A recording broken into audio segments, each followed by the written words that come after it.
gay men. In a few minutes, I'd like to really ask you both to answer. First of all, were there things that you didn't know then that you know now that would have shocked you then? I mean, was there anything, if someone came to you in the 1940s and said to you, this is going to happen someday, and you would have said, that'll never happen. I mean, has anything shocked you about what's happened? And do you think we've gone in a good direction? Are you pleased about some things and angry about some things? I'd like you both to answer this. Well, I wouldn't say I've been shocked by some of the developments in the movement. I'd rather say I'm pleasantly surprised by some of the things that have come along. For example, I would never have dreamed in 1958, when I joined the movement, that we could get the Psychiatric Association to turn around and take us off the list of mental disorders. I wouldn't have dreamed it possible for us to have groups of parents and friends of gays, people who are not even gay, but who have a stake in our happiness, coming forward and talking to the public and making a bridge of communication. And I wouldn't have dreamed it possible to have the gay choruses and the gay marching bands, which I think are just wonderful. I think they're terrific. Things like that I would not have dreamed of. What about you, Harry? Well, I'm differently from you. I think I might say that I'm only surprised that Parents and Friends of Gays didn't show up before they did.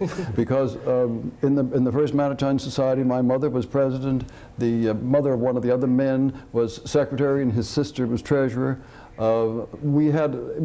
There were certain parents who gave a certain loyalty to their children whom they loved. I don't think my mother ever understood what it meant, what homosexuality was all about, but she had a total loyalty to us and to the men I knew because she thought they were wonderful people, and this was enough for her, and she stood for that. So I would have expected that type of loyalty from far more parents than showed up. I think that this is something I might find. On the other hand, I feel myself that the three questions that I posed in the fall of 1952 to one of our first conferences: who are we as gay people? Where have we been and where are we going? And what are we for? These questions have not been addressed, they have not been answered, and I feel myself that until we answer them, until we're communicable about these things, we're not going to ever be able to tell the heteros who we are, and since they don't know who we are, they don't know how to relate to us and how to accommodate to us. And I think we have a great contribution to make to them, and I think we're unable to make that contribution so long as they only see us in the stereotypes they themselves have put upon us. Do you have a minute message, maybe, a tricentennial minute message for young lesbians and gay men today, Harry?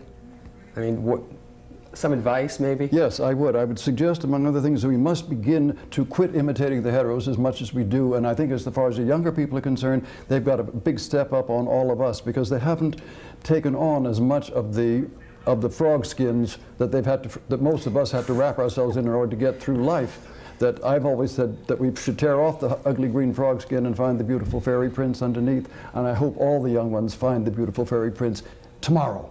That's great. Good. It's been... My message is simply hang in there, folks, because those of us who are out are oiling the closet door hinges just as fast as we can. That's really great. That's lovely. I love that. It's been too short with both of you. You're both fascinating, and I'm glad to have had this time with you. Coming up, Cabaret and Tom Steele. Marcia Pally takes us to a gay theater. And now, why don't you take a look at some more answers to our question, is there a lesbian and gay community? Boy, is there.